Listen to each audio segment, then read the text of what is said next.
नमस्कार साथीहरू, तपाईँ आफ्नो एनटिसी सिममा घरबाटै पैसा हाल्न चाहनुहुन्छ? आजको भिडियोमा म तपाईँलाई ई-सेवा र खल्ती प्रयोग गरेर एनटिसीमा कसरी सजिलै रिचार्ज गर्ने भन्ने सम्पूर्ण तरिका देखाउनेछु। ई-सेवालाई टच गर्नुहोला। अब हेरेर आफ्नो ड्यासबोर्डमा आइसकेपछि यो युटिलिटी एन्ड बिल पेमेन्ट भन्ने छ हेरेर टपअप एन्ड डाटा यसमा क्लिक गर्नुहोला। अब हेरेर माथि आफ्नो मोबाइल नम्बर राख्नुहोला, पैसा एमाउन्ट राख्नुहोला। राखिसकेपछि अब तल हेरेर यो प्रोसेस भन्ने छ यसमा टच गर्नुहोला।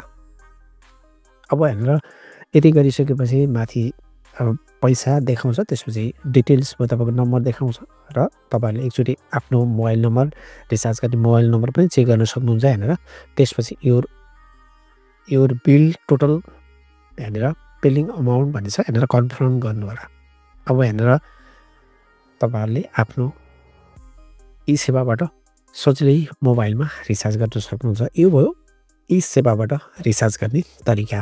अब म तपाईँहरूलाई खल्ती एपबाट कसरी रिचार्ज गर्ने त्यो पनि देखाउँछु। अब म हेरेर एपमा आइसकेको छु। हेरेर खल्तीमा यसरी टच गर्नुहोला। तपाईँले यदि खल्ती अकाउन्ट बनाउनु भएको छैन भने मैले अलरेडी खल्ती अकाउन्ट कसरी क्रिएट गर्ने र कसरी केवाइसी अपडेट गर्ने भिडियो बनाइसकेको छु। अब हेरेर म आफ्नो खल्ती एपको अकाउन्टमा आइसकेको छु।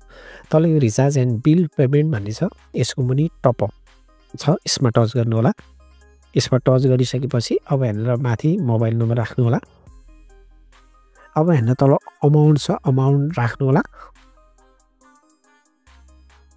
अब हेरेर यो पे रुपिस भन्ने छ, यसमा टच गर्नुहोला। अब हेरेर कन्फर्म यो पेमेन्ट डिटेल्स भन्ने हुन्छ, तपाईँको नम्बर, तपाईँको रुपिस अनि वालेट भन्ने भइहाल्यो। हेरेर खल्ती वालेट भन्ने अनि हेरेर ओके भन्ने छ, ओकेमा टच गर्नुहोला। अब हेरेर सक्सेसफुली भनेर देखाइसक्यो। तपाईँहरूले पनि यसरी खल्तीबाट अथवा ई-सेवाबाट पनि एनटिसीमा सजिलै रिचार्ज गर्न सक्नुहुन्छ।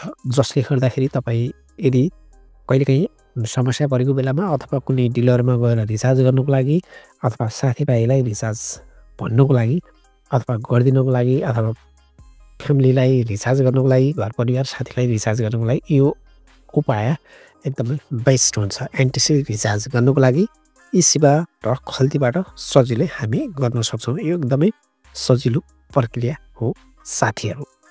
अब तपाईँले ई-सेवा वा खल्ती प्रयोग गरेर सजिलै घरमा बसेर एनटिसीमा रिचार्ज गर्न सक्नुहुन्छ। यस्तो सजिलो प्रक्रिया तपाईँलाई मन पर्यो भने कृपया यो भिडियो लाइक, सेयर र सब्सक्राइब गर्न नबिर्सिनुहोला। हवस् त।